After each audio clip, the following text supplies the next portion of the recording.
When the internet first came out, there were haters, and then there were those who actually saw it for what it was, a tool. Now we're seeing the same thing with AI.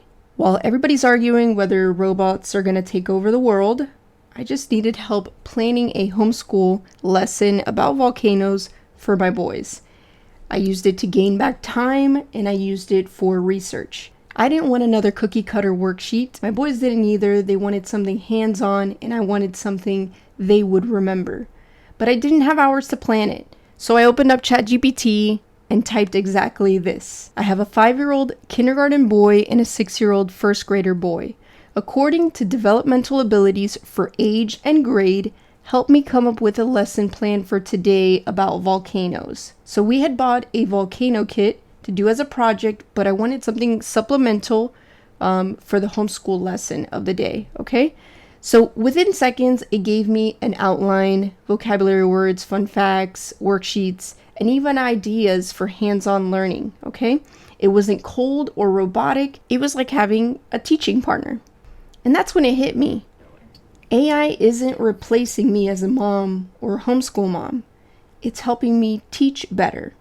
So we hear so much about the bad side of AI, kids cheating, jobs disappearing, scary headlines.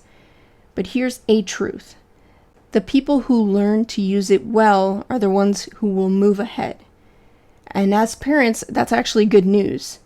Because if we learn how to use it, we can guide our kids through it. No fear of it. The best thing you can do is to learn about it. When you understand it, you won't get fooled by what's out there. So instead of avoiding it, let's learn how to guide it. That way you decide how your family is going to use it, not the world decide for you. Okay? So here's a simple way you can start today. The same way I did. Start with your need, what you need it to help you with. Don't overthink it. Just talk to it like a friend. Add your context, your kid's age, grade, and what you already have in hand, and ask for the structure. No fluff. And then adapt it to make it yours, okay? So tonight, instead of scrolling on Pinterest, open up ChatGPT, ask it to plan one short activity for your kids, something fun they can see or touch. And the small win, you'll save some time and mental space. It's not about making things perfect, it's about making it possible. And before I go, here's a peek at how our volcano lesson actually went. And if this helped you see AI in a new light, subscribe for more ways to make mom life simpler and maybe a bit more fun. Today we're learning about volcanoes. I want to show you first a video. I want you to pay attention to the colors that you see in the video. I want you to think about this question.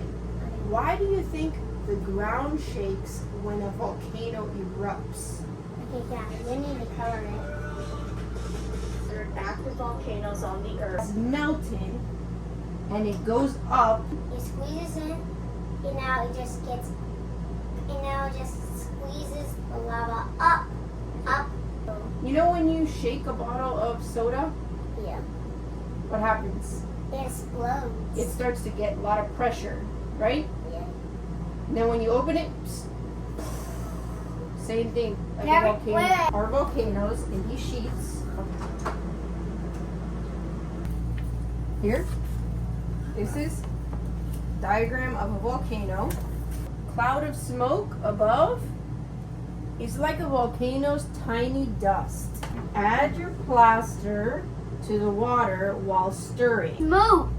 Is it all of it? No, there's a lot. I don't know why it's so much. It's falling. Oh!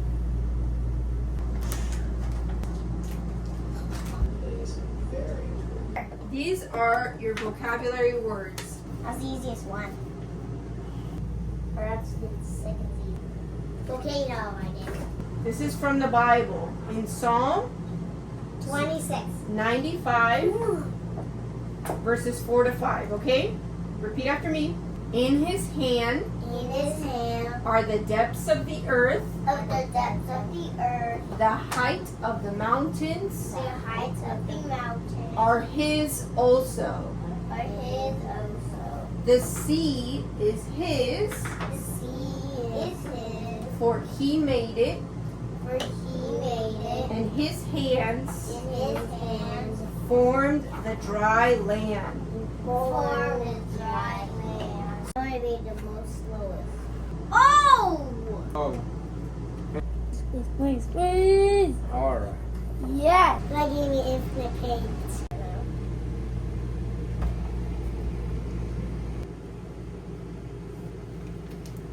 It's one over that. Oh!